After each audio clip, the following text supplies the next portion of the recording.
J'adore la Visa décapotable jaune. Oui, Elle est belle. ouais. Non, mais Frédéric, il regarde tout. Et vous avez feuilleté pour nous les magazines, Oui. et vous êtes capable de nous prédire l'avenir, je suis sûr. Oui, parce que là, je passe des années 80, donc pour la Citroën Visa, à l'année 2030, qui paraît loin, pourtant, ça ne l'est pas tellement. Nous sommes plus proches de 2030 que de l'an 2000. Bah oui. Et déjà, le mensuel Science et Vie se penche sur les technologies du futur, tout ce qui va changer d'ici 2030.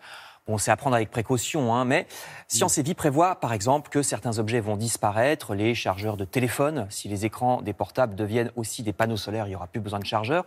Les voitures diesel et essence, de la même manière, pourraient disparaître. En 2030, on pourrait aussi, vous voyez ici à gauche, alors à droite les voitures autonomes et à gauche les écrans souples pour les voitures autonomes sur toutes les routes. Alors ça fait longtemps qu'on nous l'annonce. On verra si ça se réalise, parce que je vous rappelle qu'en 1950, on disait qu'il y aurait évidemment des voitures volantes en l'an 2000, puis ça ne s'est pas réalisé. C'est pas, je me souviens pas. Le magazine prévoit également que les téléphones et tablettes pourront projeter des hologrammes permettant par exemple de jouer aux échecs. Ça ne va pas révolutionner la face du monde, mais c'est amusant en 2030. Les robots pourraient aussi comprendre nos états émotionnels. Alors ça, franchement, déjà le jour où mon téléphone portable comprendra correctement ce que je lui dicte, je serai content. Donc je ne sais pas si ce truc-là, ça sera pour demain. Côté écologie, peut-être qu'on fera d'énormes économies d'énergie grâce à la bioluminescence, c'est-à-dire la lumière sans électricité. Vous savez, comme les lucioles. Ce qui serait pas mal, les économies d'énergie seraient vraiment importantes. On pourrait aussi avoir des peintures qui absorbent le bruit, très intéressant dans les villes, vous voyez ici à gauche. Ou alors, ça fait un peu peur, des drones de surveillance qui verraient à travers les murs. Alors ça, la technologie irait beaucoup trop loin, on serait surveillé en permanence par la police. Ce qui m'amène à la couverture de Philosophie Magazine, on parle beaucoup d'intelligence artificielle. Mais est-ce qu'il ne faudrait pas sauver plutôt l'intelligence normale, naturelle, qui semble mal en point? Vous savez qu'on accuse le niveau intellectuel des jeunes d'être en chute libre, jeunes qui seraient toujours scotchés sur leur smartphone, qui leur vident le cerveau.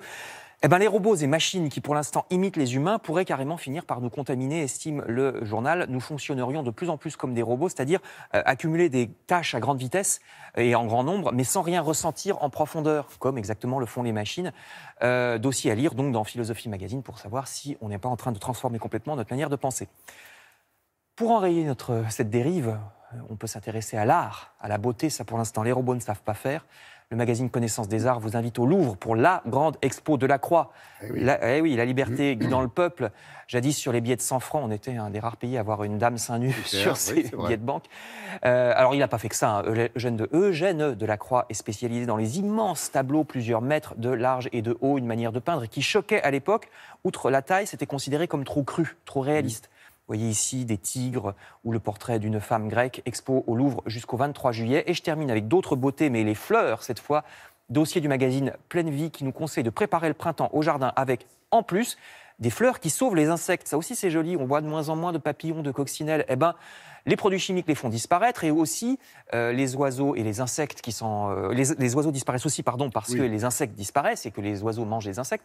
Donc, ne mettez pas de produits chimiques et surtout, plutôt qu'une pelouse aseptisée toute verte, mettez-y des fleurs façon prairie. Les fleurs qui attireront les insectes et donc les oiseaux qui mangent les insectes. C'est l'idée de Pleine Vie. Qui vous explique comment faire.